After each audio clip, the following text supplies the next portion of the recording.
What's number 5? Yeah. Believe most heterosexual women want to date men of high social status. Yes. What the bro? That's misogynistic? No, it's patriarchy. Are you kidding me? We want No. to do what we've been taught. That's crazy. You don't think the majority of women want to date? By the way, status. Their bed land. Status includes my physique, my friends, whatever. The idea that the majority of women don't want to date men of high status is misogynistic. Do you understand how absurd this is? Like you have been having standards. Yeah, it's just crazy. Aiming high. Women don't.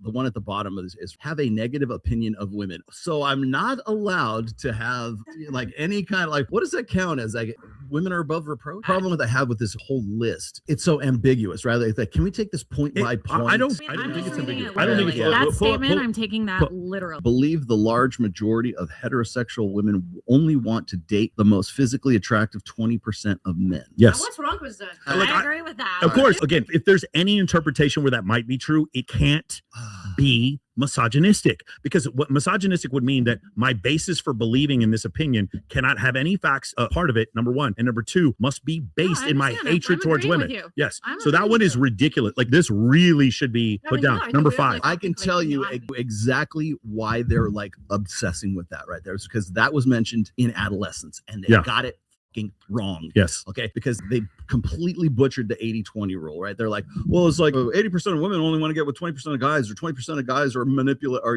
but 20% of guys like still it's just this morass of just this like illogical garbage, because they have heard somebody on like some podcast, Andrew Tate, say something similar to this, and I have done this over and over and over again. 80% of men are deemed unattractive by women, according to Bus Labs and God knows how many other different. There's multiple data sets that will show this. Does that mean the 20% of guys are attractive? No, it just means they're not unattractive. Hold on. But here's my main point. If there's any data that you could interpret correctly or incorrectly, and you come to the conclusion that women do want the top 20% of men, that cannot be misogynistic. By definition, it cannot be. If I mistakenly come to that based on a data set that I get, which is not mistaken, it's correct. But even if it was mistaken, it cannot be misogynistic. In order for it to be misogynistic, I have to take a belief in a vacuum and then say, because of my hatred towards women, I now have this opinion.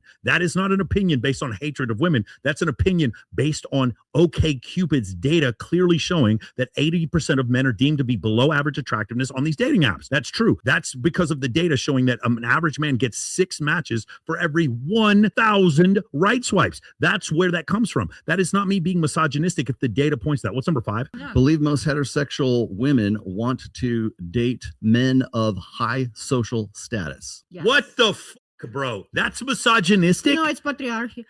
Are you kidding me? We want to do what we've been taught. That's crazy. You don't think the majority of women want to date? By the way, status. Their bed land. Status includes my physique, my friends, whatever. The idea that the majority of women don't want to date men of high status is misogynistic. Do you understand how absurd this is? Like you have been having standards. Yeah, it's just crazy. Aiming high. Women don't have standards. That's just saying women don't have standards. This is like embedded in He's us. alive. Like in a meeting. This is so alarming that this got through. The final nail in the coffin of this is, I think it's the last one here, or the second to the last one, is have a favorable view of Andrew Tate. Again, the problem is this. Let's just say why is there a name on here? Yeah. Why is it? Because it's in adolescence. You're right. Yeah, exactly. Okay, so let's just say you think Andrew Tate is misogynistic, but you think he's hilarious. Now you have a positive view of Andrew Tate. Does that now make you a misogynist? I'm just asking. I'm asking. Guilty. Is that what's going on? He's two things can be true at once, though. Sure, right? Sure. So, but I have a positive. It doesn't necessarily mean you have a positive view. You can find someone funny and still not like them. Yes, exactly. Correct. So you find them funny. So, but could I have a positive view about somebody that I disagree with, though? Gotcha. Yeah, in that context, like, yes. Actually, Dave Chappelle is a great example of this. Like, Dave Chappelle says a lot of controversial stuff, but a lot of people have a positive view of him.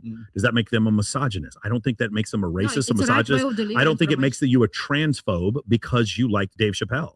So I think that, again, this is another statement that it's very leading. It's like, we watched adolescence. We don't know about shit. We're just going to make a survey to try to say anything that agrees with any of these people in adolescence or any red pill content or anything that is in the orbit of Andrew Tate is now deemed misogynistic, even if it's true. That's what I'm saying. That's the only thing I'm saying. I've got something to say about this. Okay. I think, we try and avoid blanket statements like all men are bad, all women are bad, or all nationalities or whatever, we try and stay away from that. And there's some I can't cuss, sorry. There's some things that Andrew Tate can say that I'm like, oh my God, bro, that came out of left field. It's kind of crazy. But then there's some stuff that he said that has lands. I was like, that checks out. That has personally been, so there, I feel like even having a blanket statement with anyone and their perspective is. You know who I talk to who likes Andrew Tate the most? Women. Yeah. I know I know hundreds of women who love Andrew Tate. When they find out that I'm friends with him, I've had so many women being like, can you message him for me all the time? I've sent him videos before with 20 girls and they all want to say hi to him. It's women who I see love him, but seriously, more than anyone else. That's crazy that I've seen that. He just sounds so aggressive fan, it gives certain fantasies. Well, I have compared Andrew Tate to the UK's version of Osama bin Laden. Yes. That's basic. Well, he lives in Romania somewhere in some, compound somewhere.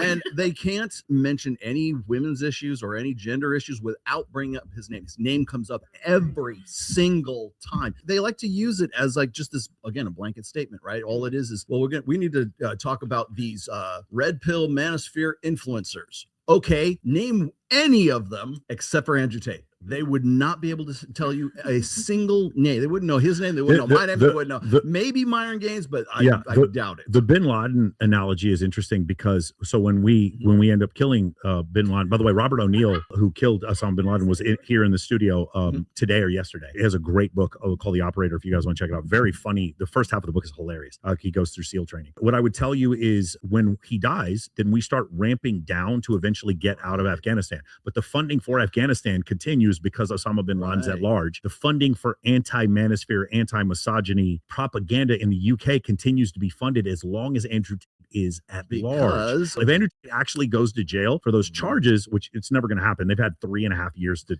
if there is no boogeyman, no one gets paid. So it's actually better for the UK government to have Andrew Tate be this thing, this target to shoot at that never actually goes away. I propose this because when the whole thing came out about them funding the UK school systems to the tune of 20 million British pounds, I said instead of spending that 20 million, you get 1 or 2 million British pounds. You get British special forces. You put them in a Black Hawk helicopter. You fly it to Romania. You rappel down the lines. You grab them and spirit them away back to the UK. Put them in whatever solitary confinement and bring them to justice. Just like that would seem to me a better use of money than $20 million. No more misogyny because we got the guy. Yeah, it'll never happen. Yeah, they don't really want to solve the problem because as long as he's at large, he created the big then he's the boogeyman that you can continue to use as funding, as motivation for funding. I will